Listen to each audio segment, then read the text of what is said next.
Allez, ce matin, hier on avait une Cactus essence, ce matin on a la diesel de 90 chevaux et surtout on a la version avec la boîte robotisée, bon, qui est un peu lente mais qui peut aller, pour les profanes, faire office de boîte automatique. La vraie histoire de cette Cactus, au-delà de son look, au-delà de sa personnalité qui est réelle, qui est forte, c'est que finalement elle ratisse large. Comme on est dans un monde de comparaison, c'est quand on compare qu'on peut se poser des questions. C'est-à-dire que si tout d'un coup vous la comparez à un Captur, à un Juke, un 2008, vous allez vous dire mais pourquoi j'ai pas de vitre à l'arrière, pourquoi j'ai pas un démarrage main libre, etc., etc. Parce que c'est quand même une voiture qui veut rester simple et qui a fait des choix. Elle joue sur plein de territoires. Mais si on la compare stricto sensu sur chaque territoire, elle n'est pas exactement... elle répond pas à tous les critères, si vous voulez, si on les coche un par un de chaque segment. C'est pas très grave, mais pour certains, ça peut être un handicap.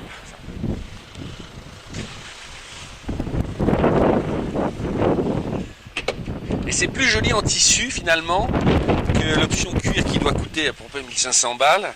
Le tissu est de belles factures, belle qualité. Et surtout, on a l'impression d'être dans son canapé. Là, même si on peut pas mettre une troisième personne, c'est ça qui fait fait la blague, hein, sincèrement. Ouais. Je disais, ils sont forts chez Citroën.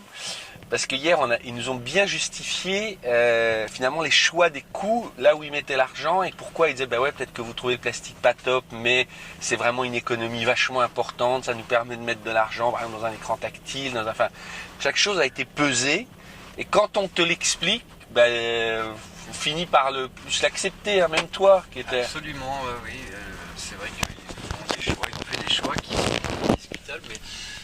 L'airbag qui là au plafond, donc du coup on n'a pas de miroir de courtoisie et j'ai l'explication, c'est qu'en cas de choc et ben oui c'est ça, c'est pas forcément... Si je me le prends dans la tronche là, du coup on a le miroir donc c'est pas forcément une économie, c'est voilà. Monsieur Malval, ben voilà monsieur Malval, on dit du mal de toi Alexandre, on dit que tu nous as convaincus. Les justifications que tu nous as expliquées nous semblent justes et du coup ce matin nous sommes de nouveau... réalité maintenant. Voilà, exactement. J'ai compris pourquoi il n'y a pas de miroir de courtoisie. Très bien Alexandre. À cause de l'airbag. À cause de l'airbag, mais ça on ne l'a pas expliqué, tu vois. Mais alors, tiens, puisqu'on t'a sous la main, ça, ce petit grainé avec ces jolis petits picots et ça qui a vraiment un cachet, voilà, qui a un cachet fou, c'est comme les Tots, tiens, ouais. Du coup, ça coûte plus cher qu'il y a certaines versions bas de gamme qui n'ont pas ça. C'est-à-dire que simple fait de rajouter des petits picots et ça. Qui n'ont pas les cendres également. Oui, bien sûr, ça c'est une montée en gamme de et ça coûte plus cher, même simplement ça. C'est bon, un petit peu plus cher. Donc, non, mais tu sais, toi tu dis forcément, mais plein de gens savent pas. Ouais. Et pour le coup, ça sert strictement à rien, qu'à flatter l'œil parce que. Ah oui, mais ça change tout. D'accord. Mais c'est ce qui permet pour nous de monter dans un véhicule qui est valorisant, donc c'est quand même une drôle manière de monter en gamme à nous. C'est une drôle d'idée pour un low cost. Mais c'est pas un low cost. C'est pas du tout low cost. Tu transperces là. On n'aurait jamais fait sinon l'airbag ici, on n'aurait jamais fait cette boîte à gants. Alors le prix d'appel est quand même fait ces combinés avec ces écrans tactiles. Le prix d'appel est attractif. Oui, mais ça fait partie des compromis justement que l'entreprise a trouvé pour ce véhicule, à savoir mettre l'argent ici, dans les combinés, dans la banquette, et pas forcément couvrir une planche de bord en slush. Qu'est-ce que c'est le slush? Je te fais 3 fois que c'est cette matière un petit peu soft. Ah oui, le plastique moussé qui obsède les journalistes d'ailleurs. C'est une obsession journalistique française. Ils font tous comme ça.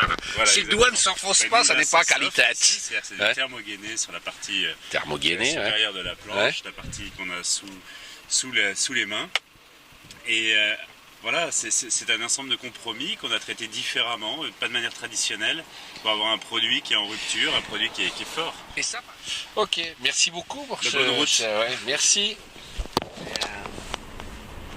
Alors là, c'est hyper sympa, c'est hyper convivial. Ouais. Ah non, ouais. mais vraiment, c'est une voiture d'amoureux en fait. Parce que emballé. Si t'es avec l'amour de ta vie, tu n'es plus entravé par la. Oui, mais même pas seulement, c'est qu'il y a une sorte de convivialité qui est bonne à loin. Oui, alors je comprends, la lenteur, c'est qu'effectivement, il y a un... Ah mais cette boîte, il y a un coup de main à avoir, un coup de pied en fait. C'est-à-dire que quand tu la conduis, pour pas avoir ce petit trou d'accélération, il faut relever le pied. Il faut doser, voilà. Il y a un subtil dosage. Parce que si tu restes appuyé, tu as le creux. Alors que si c'est comme dans les Smart, il y avait ce côté exactement. aussi. Il y avait en plus la couille dans la Smart. Voilà. Quand tu es un peu pressé, c'est très agaçant. Bon, c'est agréable en ville parce que évidemment c'est automatique et puis le côté bouton, palette, etc. sympathique, mais bon, elle a quand même ce défaut que tout le monde a trouvé, c'est qu'elle est lente et voilà. Il y a ce côté agréable, mais elle mériterait d'être un tout petit peu plus dynamique. On comprend pas que Citroën n'ait pas sa boîte auto. Oui, une vraie boîte auto, voilà, parce que ça c'est quand même des boîtes à semi-automatiques, je sais pas comment on peut l'appeler. Si on ne sait pas doser, c'est désagréable. C'est le problème en fait, c'est que plus il monte, plus il s'élève sur certains points, tout ce qui est un peu moins bien te saute aux yeux, quoi. C'est un peu la discussion. Forcément, c'est ce que... On est complètement vendu au capitalisme, hein. On veut toujours plus, toujours mieux. C'est ce qui se passe.